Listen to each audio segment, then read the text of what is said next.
Hello, fellow book readers. My name is John, and today we are going to do my Cosmere ranking.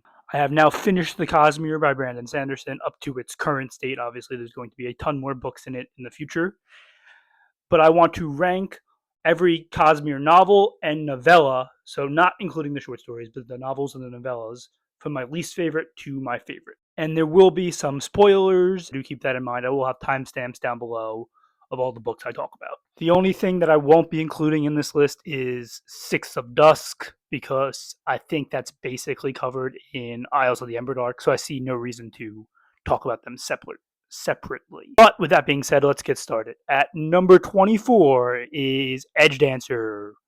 Again, all these are going to be by Brandon Sanderson. Edge Dancer is actually the only book in the Cosmere that I actively hated reading from front to back. I gave it 1 star. I just don't like Lift, and it's very hard for me to get into a book about Lift.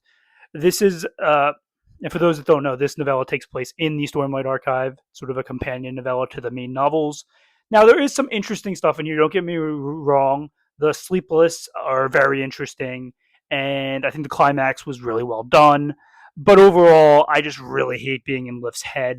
I don't find her to be humorous, and she is supposed to be humorous. I find her to be kind of annoying, which is a shame. So she's just not a character I enjoy reading, and it's a single point of view story. So there was just not a lot here for me to latch onto. At number 23 is The Sunlit Man. This is a standalone. It's part of his secret projects. I didn't hate my time reading this, but I didn't like it either. I gave this 2.5 stars. This one was rough for me. Now, I will say I didn't actively physically read this book. I listened to it on audio, and I did find the voice that the narrator used for the antagonist to be like really terrible. And I thought it hurt the book in a significant way. So maybe if I read this book, it would be higher on the list, but I can only judge it based on how I consumed it. And how I consumed it, it was just not a book I enjoyed reading. I thought the setting was creative, and I really enjoyed Silzig. I will always enjoy Silzig. I think he's a very interesting character. And I like the lore around the Dawnshard. But the story itself, the self-contained story, I felt to be really flat, really uninteresting, and the climax didn't hit for me like a normal Brandon Sanderson climax hits. And number 22 is going to be Dawnshard. This is the other Stormlight Archive novella. I also didn't enjoy this one. I gave it 2.5 stars. Now, this one, there were definitely parts of it I really liked, particularly the main character. I thought she was a great representation of someone in a wheelchair, and I really enjoyed her personality. My problems with this book is it's just a little too boring for a Stormlight Archive book. When I think Stormlight Archive, I think epic fantasy. Dawnshard is not an epic fantasy. Dawnshard is simply just a high fantasy. And there's nothing wrong with that. I love high fantasy, but it felt very out of place, and I was a little disappointed by it. So that's where this one's going to land for me. Number 21 is The Shadows of Self. This is the second book in the Wax and Wayne Quartet, which is in Mistborn Era 2. I also gave this one 2.5 stars. This is the last book in this list that I didn't enjoy reading. And this one actually did have a lot of stuff I enjoyed. But I was very disappointed that the main story was just another Kandra mystery. It felt very reminiscent of Well of Ascension, but worse in every single possible conceivable way. It wasn't original at all. Now, the twist at the end about Wax's wife was really well done, but other than that, I just didn't care. I also was disappointed that we didn't get more Steris in this book. It felt like we didn't expand the cast at all. It was just kind of disappointing. At number 20, we're getting into a book that exceeded my expectations, Alloy of Law. This is the first book in the Wax and Wayne Quartet. I've only ever really heard bad things about this book, but I found it to be very enjoyable. I gave it 3 stars, which for me is an enjoyable book. Now, is this book going to blow your socks off? No, it's not like that. But it's a good introduction. It's a fun high fantasy. It's a fun mini epic fantasy. I wouldn't call it too epic, but it really plays on its strengths. The characters are very fun to follow, although they do get old kind of fast. But I like the setting. Magic, of course. Allomancy is my favorite magic system in the Brandon Sanderson universe. So there was a lot here that I really, really liked, and the climax was really strong, and it's very well paced. Okay, number 19 is Wind and Truth. This is the fifth Stormlight Archive book, the close of Arc 1 of the Stormlight Archive. Let's get into the negatives first. This is the most disappointed I've been in a book that I've been eagerly looking forward to that I've ever read. In terms of like release, that was like released and I picked up on release. So yeah, that is something that I have to say here. I just don't think it wraps up Arc 1 as well as it should have. I think it was marketed poorly in terms of that. I also just think it's way too long. I don't think any book needs to be near 500,000 words, but especially this book. It was a slog. That being said, I still think it's an enjoyable book. I gave it 3 stars. I really liked a lot of scenes in here. It has some of my favorite Stormlight Archive scenes. Kaladin and Still Dancing is a top 5 scene in the entire Stormlight Archive for me. Talon, his moment in this book was so good. And then the reveal of Shallan's mother uh, really worked for me. There's just a lot here that I thought worked well. I just wish it wrapped things up better and that it was a 100,000 words shorter, maybe. Also, a lot of the humor in this book, this is, I'm going to sound like a broken record because a lot of people talk about this, but a lot of the humor in this book does fall very flat. Okay, we're leveling up to the next step. At number 18, this is the first 3.5 star book on this list. And these are books that I find to be very good. And that's going to be The Lost Metal, which is the fourth book in the Wax and Wayne Quartet, the close of the Wax and Wayne Quartet. I thought this book was very good front to back. There's nothing wrong with it at all. Everything hits the way it's supposed to. The only reason it's not higher on the list for me is because of the ensemble cast in the Wax and Wayne Quartet. I find Wax to be my least favorite by like a country mile, and this is really his story. This book, I would say the main character is Wax. So the big moment in this book fell just a tiny bit flat for me, but I don't think that'll be the case for everybody. Number 17 is going to be Mistborn Secret History. This is a novella in basically era 1 of the Mistborn series. And I thought the story in this was very good. It really hit. My problem with this, and the only reason it's not higher than 3.5, and 3.5 again is very good. I really enjoyed this novel. I would reread it any day of the week. The only reason it's not higher is because I do think it hurts the Final Empire. So the text itself in this book, I think, is better than 3.5 stars, but the impact it has on the Cosmere, I really don't like. I don't think Kelsier should still be alive.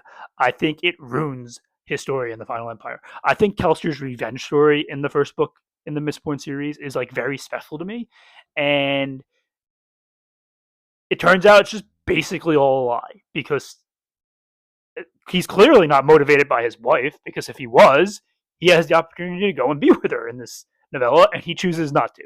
And I just don't think, I think Kelsier's character changed from the first book to this novella, and I don't like that. And yeah, that hurts me to say, but because I enjoyed Kelsier a lot in the first Mistborn book, but I don't like his motivations going forward, the fact that he's still alive. But the story told in this book is very entertaining. Okay, number 16 for me is going to be White Sands, the entire Omnibus collection, like all parts of the White Sands.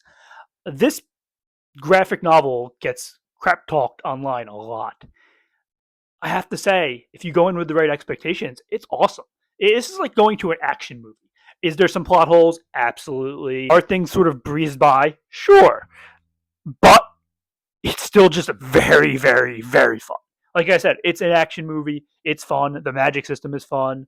The setting is very fun. The characters are fun. And then it has like a really good climax. So, yeah, everything about this I really enjoyed. I think the prose version, if it ever comes out, will probably end up in the 4-star range.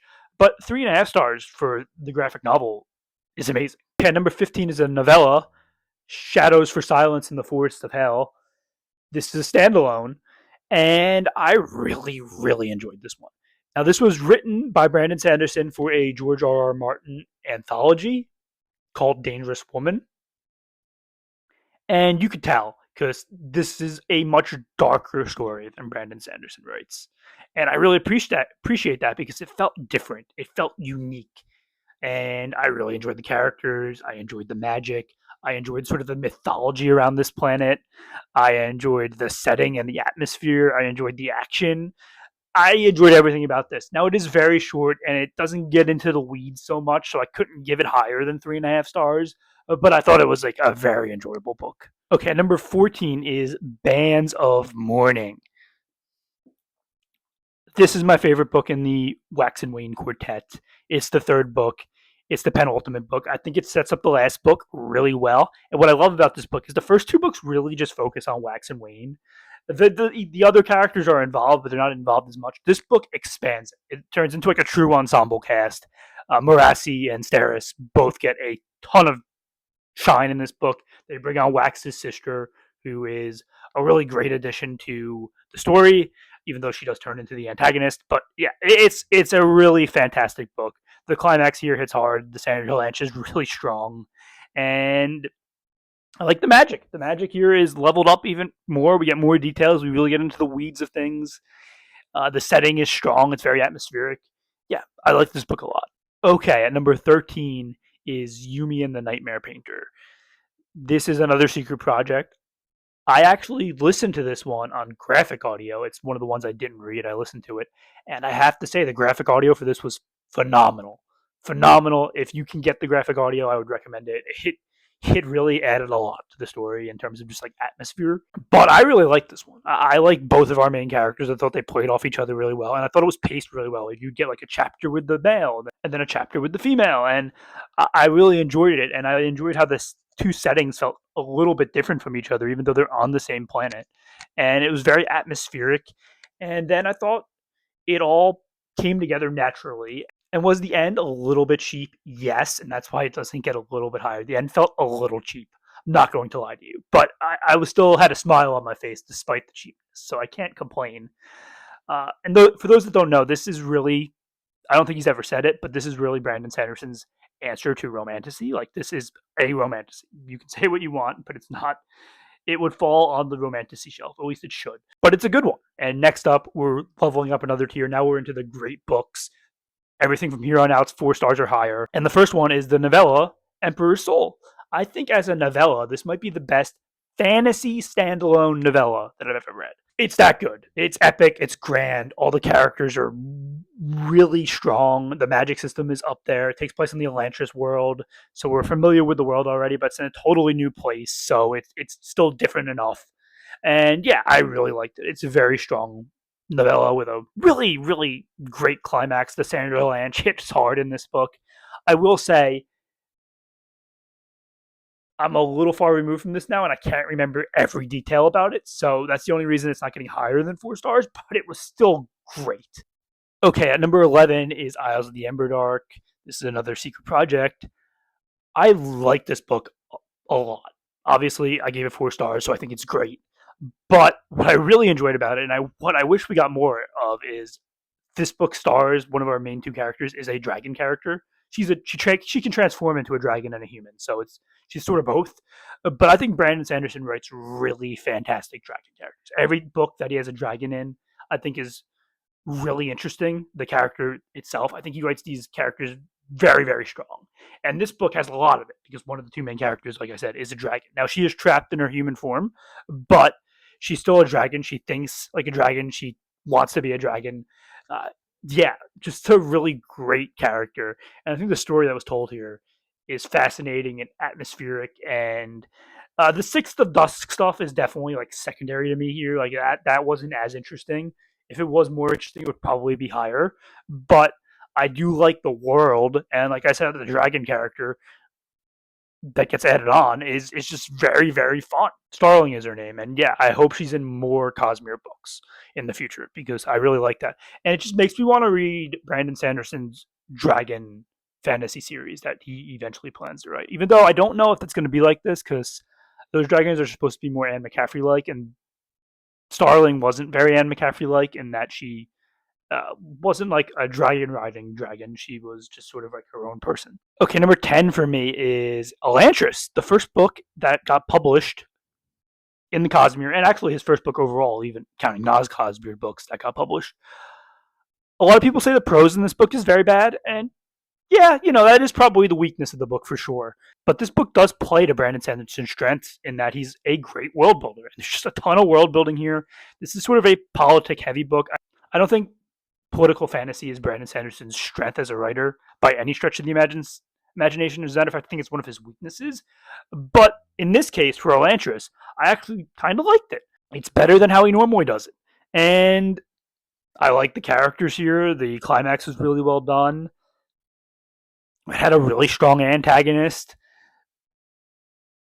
And this had a Sandra Lynch that stuck with me. I really, really enjoyed the climax of this book. So yeah, everything about this book I think plays to his strengths as a writer. Okay, number 9 is Tress of the Emerald Sea.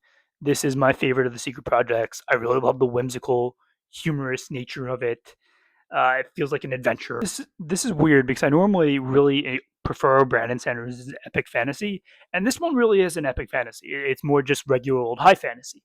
But this one, for some reason, just works. This is Brandon Sanderson at his funniest. I don't think he's like an amazing humor writer, but I do find some of his stuff to be funny, and I thought this book was laugh out loud funny at times, especially the character Fort. I thought the climax really worked. It isn't like a typical Sanderlanche, but it's Sanderlanche-ish enough. And yeah, the atmosphere, the setting, the magic system. This is my second favorite magic system in the Cosmere. I just really, really enjoyed it. This book is great. And number 8 is going to be Oathbringer. This is the third book in the Stormlight Archive. This book is great. If you say this is the best Brandon Sanderson climax of all time, I wouldn't argue with you. I think that's like an objective opinion. It wouldn't be my favorite, but it would be in my top 3. It's amazing.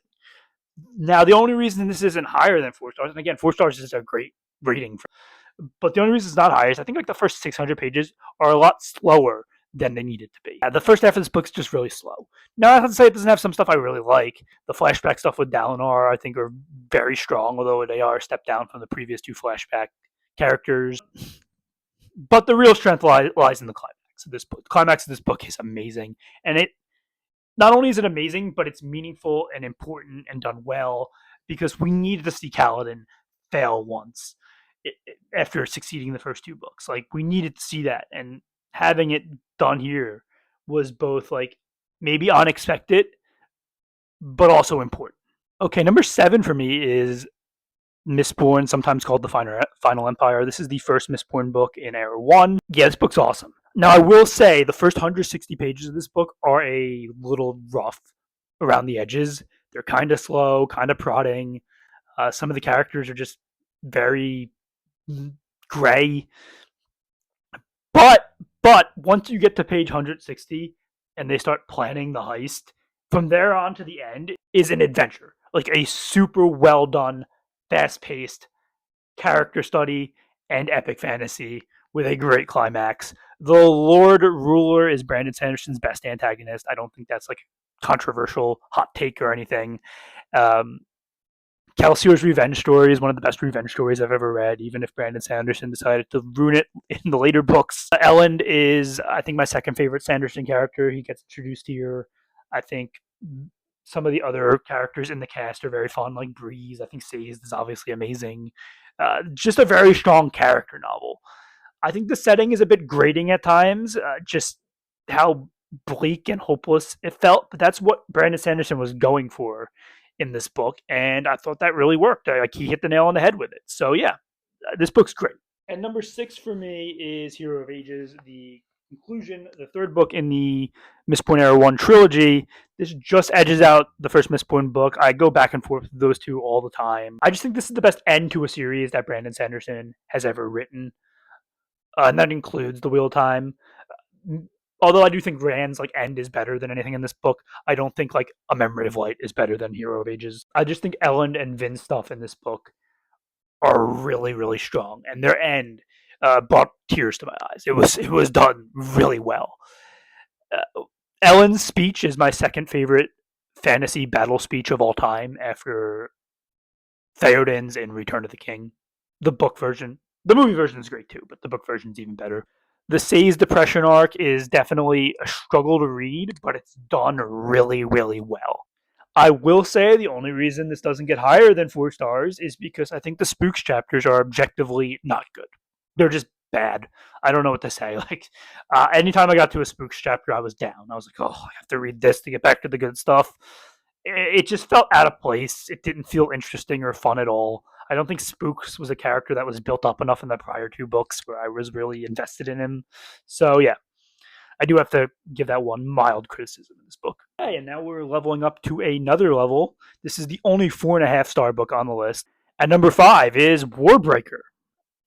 This is a standalone in the Cosmere. This is, in my opinion, the best epic fantasy standalone of all time because this is an epic fantasy. It's more than just a high fantasy. The stakes are grand enough for it to be an epic fantasy. The climax plays out like an epic fantasy with the war and all the fighting. Yeah, this is great. This is perfect. The character work is awesome. I love the contrast between the two sisters. There's just a lot to love here.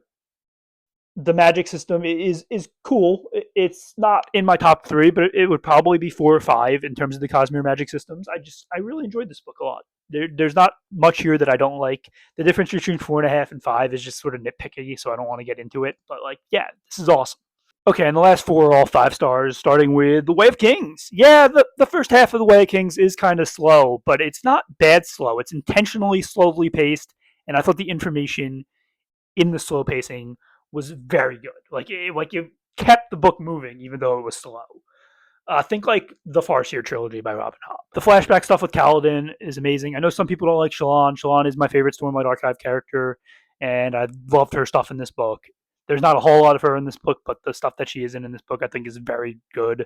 The climax, it's a Sanderlanche like any other, but it works so well.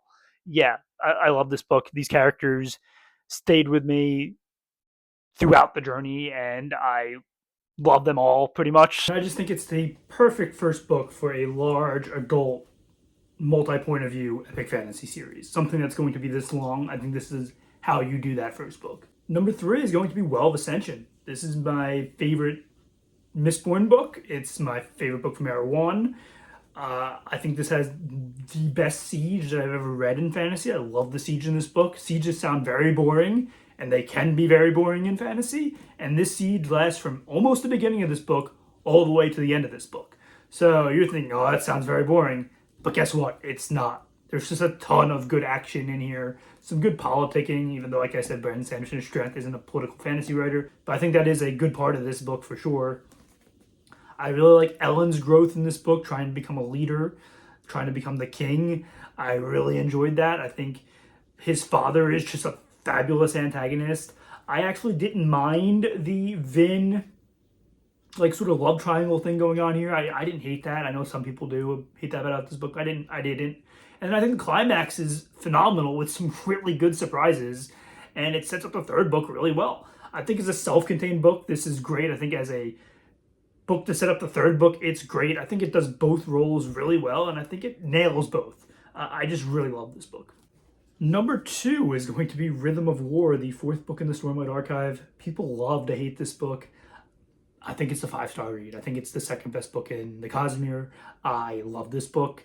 I think all the arcs hit. I think the arc at the main tower is just really strong. I love Navani in this book. I love the antagonist. I think Kaladin's arc is, yeah, it's kind of prodding and depressing, but it works. And then the end, the climax with him, might be his best climax in the whole series. Probably not. We'll get to that the next one, but it's the second best one at least. Like, it's that good. It's really strong. I love the stuff in Shadesmere. You have both Shallan and Adolin in Shadesmere, and they both sort of have their own separate arcs in Shadesmere, even though they're together. And I think both of them really work. The scene with Maya finally speaking is one of my favorite scenes in the entire Stormlight Archive. Love that scene. And then Dalinar's arc is probably the weak link of the arcs, but it's still very good, and it sets up the last book really well, even though I don't think the last book delivers quite on what it set up, but it does. And it sets up like a really good antagonist. A lot that I really like in this book. And yeah, even the flashback stuff I find more interesting than most people. I really enjoyed this one. And then number 1 is Words of Radiance, the second book in the Stormlight Archive. Yeah, I'm not trying to be a trendsetter. I'm not trying to do hot takes here. This is the best book in the Stormlight Archive. This is the best book in the Cosmere, and it's one of the best fantasy books that has ever been written. It's that good. It's that great. The Goodreads rating doesn't lie. It's a really amazing book. The Falon flashback chapters are awesome. The end with Kaladin versus Sazeth, one of the best duels in fantasy history. Yeah, everything about this book hits. Everything's leveled up here. It's like Way of Kings on steroids, pretty much, and the pacing is much better. It's much quicker. Yeah, I love this book, and that is my Cosmere ranking, 24-1. Like I said, I really enjoyed the Cosmere. It's one of my favorite, just like fantasy series of all time. Even though I do consider all the series separate, but just together, like the Cosmere universe as a whole, it's one of my favorite things to read. Just like the series in this universe. And outside of a few exceptions, I've at least enjoyed every book. So yeah, I can't wait to read more in the future. But that, as of right now, is my Cosmere ranking.